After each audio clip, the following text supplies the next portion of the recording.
let's try this. So I'm spinning off of my card. You can see all my fibers in here, and I haven't really de-haired drastically. I pulled a few of the bigger ones out, but I've left most of them because this one isn't super hairy. So I'm just trying that, and we'll see how this spins up. You gotta be careful not to over twist, which is really easy to do in this short staple.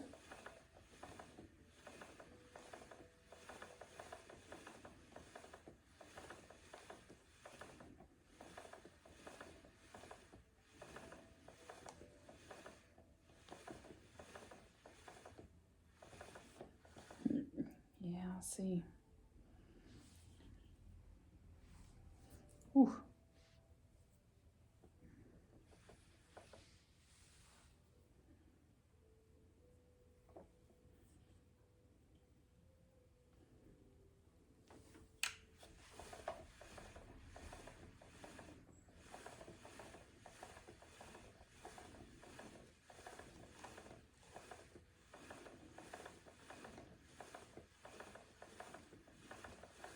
Yeah.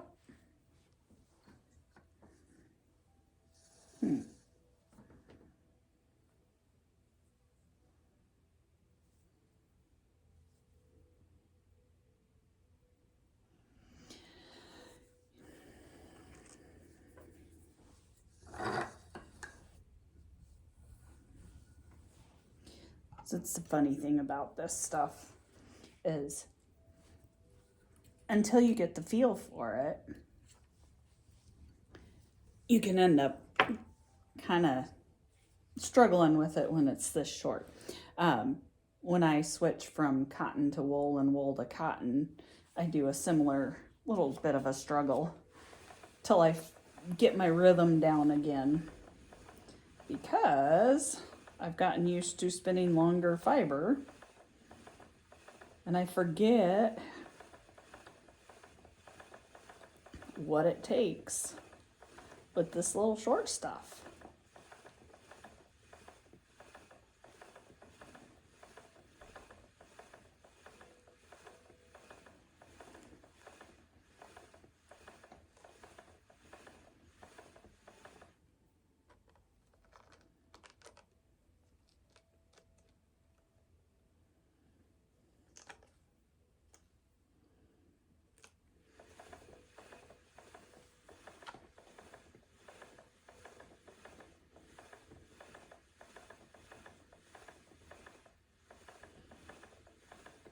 See, and I resorted to pulling it off of my card.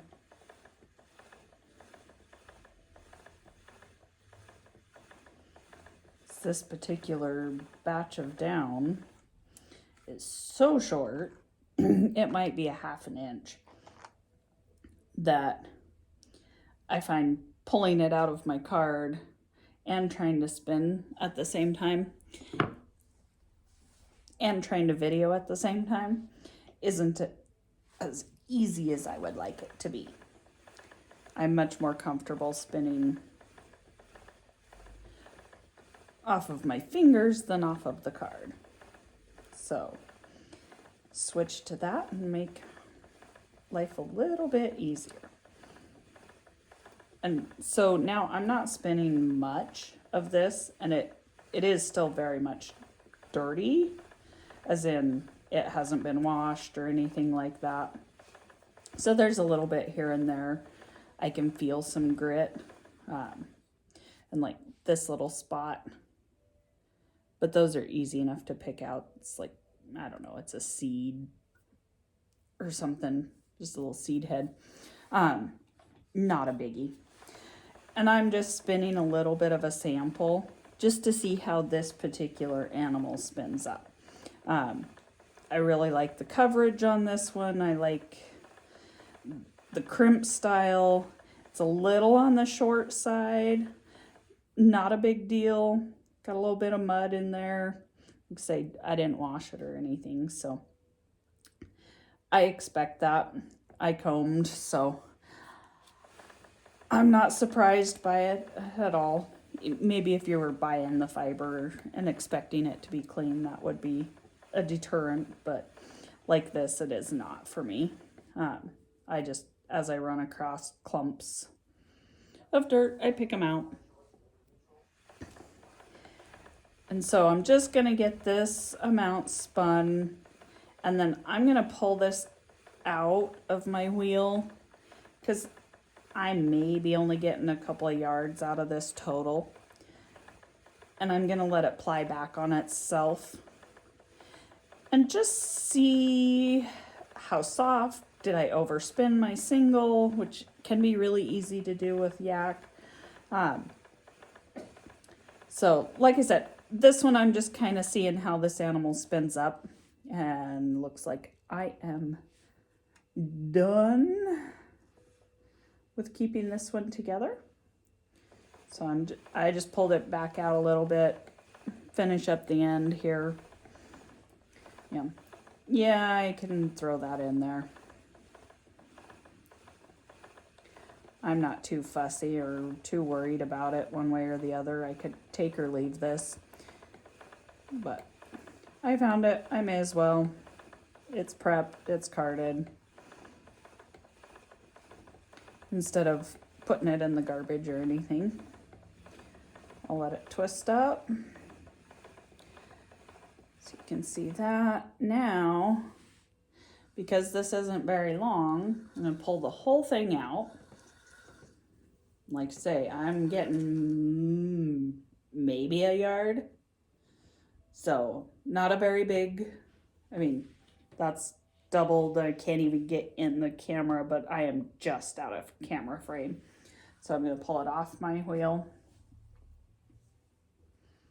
And I'm going to let it ply back on itself and see what I come up with.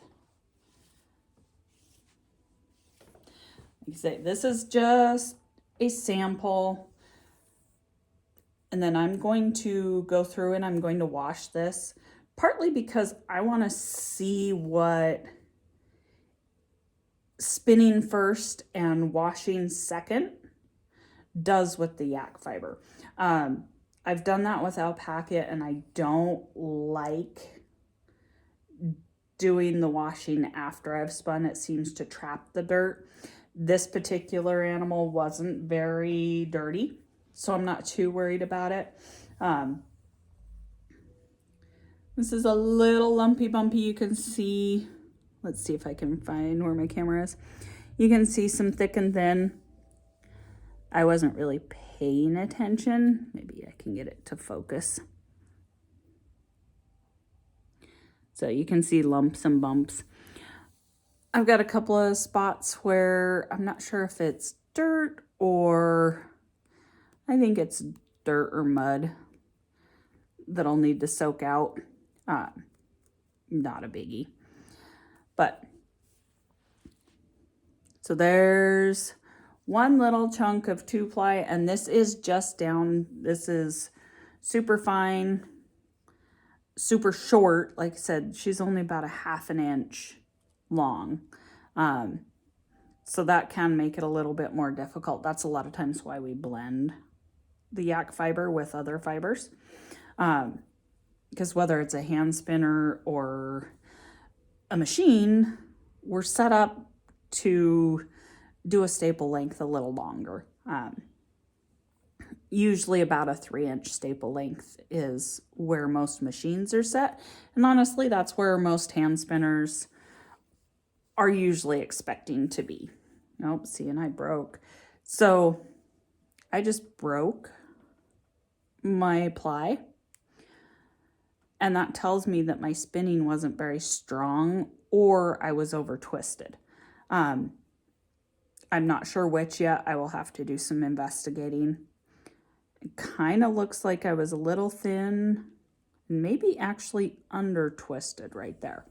I don't know if you can see it. I've got a couple of little fuzzes, curly cues. It plied differently. It happens sometimes when you ply it back on itself. So lots of experimenting. It's a fun experiment to do. So play with it. The nice part is the animals always produce more fiber, and we can just keep going. This will be test 1, and I'll make some notes about what I did and what I didn't do and what I ran across, and then I will do another batch, and it'll just be a little batch. The other thing is I often keep cards. Even when it's not for my yak fiber study, I still often keep cards with these little samples, and they tell me a lot about either the fiber or how I was spinning or the wheel. It just kind of depends on what variables I'm changing. So like today, I won't change anything about my wheel or my cards, but I will change, maybe I card a certain number of times, or maybe I wash before or after. So the only variable changing will be within the fiber as opposed to with the equipment. Just a good way to help control variabilities. So, and we're off. And it's time to start playing with something else. Little different prep. Like say, there's lots of this fiber around. Let me switch the camera around here real quick, if I can figure out where that is.